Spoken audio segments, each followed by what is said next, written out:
खुलुमबाय नोंथांमोनखौ बयखौ बरायबाय दिनै 1 मे 2023 बाराय जाबाय समबार फैदो दिनैनि खौरांफोरखौ बेखेवनोसै।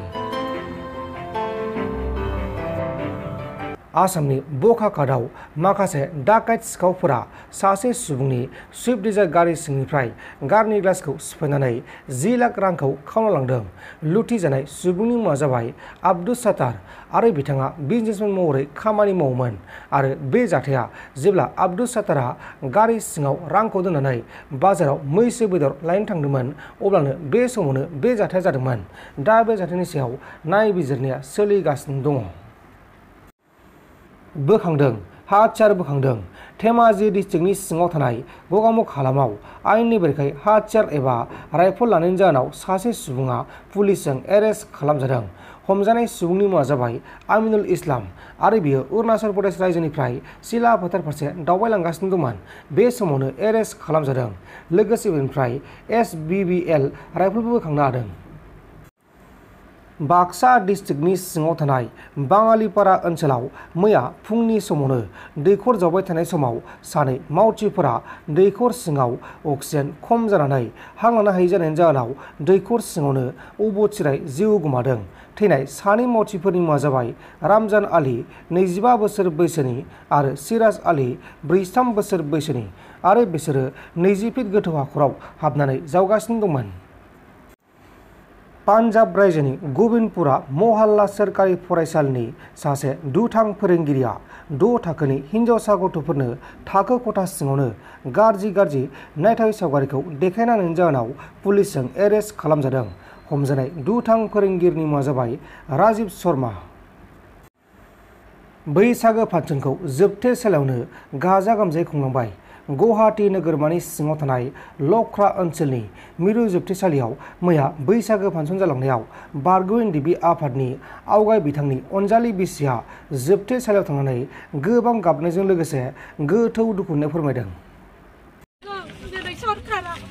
दिनै बिटिआरनि सरकारा थाबैनो बख'नांगौ। दिनै गोबां खस्थ' मोननानै दङ।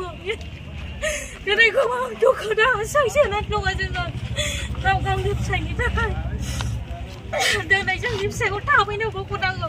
जोङो बेखौ दाबि खालामो दिनै थाबैनो सौहैनो थाखाय। दिनै जागोन होनो मानि थाखाय जाया? दिनै बख'गोन होनो मानि थाखाय जाया? जोंनो बेखौ नांगौ फिननाय मानो बख'आ? दिनै दासिमबो जागोन होननानै मानो बख'आ?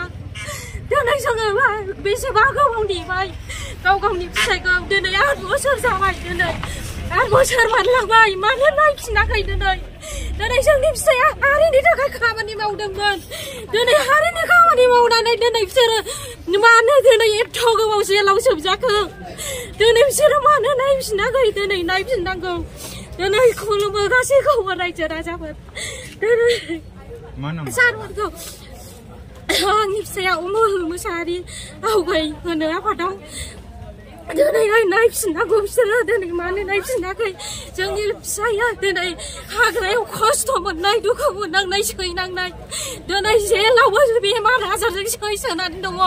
दिनै नायनांगौ बिसोरो दिनै सारमोनहा। दिनै गोबां सैसोनानै दङ जोङो। दिनै गोबां सहायनानै दङ। दुखु दाहा जारला न'खर संसार दिनै थेर बेथेर जालांजोब्बाय।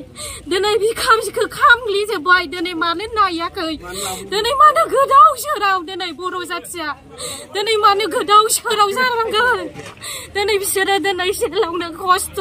दिनै बेसेबां जोङो दिनै सिङाव हाबफैनानै दिनै नुफैबाय जोङो बेसेबां खस्थ'आव थायो बेसेबां जारलायाव थायो। मेगनाव मोदै गनानै दिनै जोङो ओंखारबोनांदों।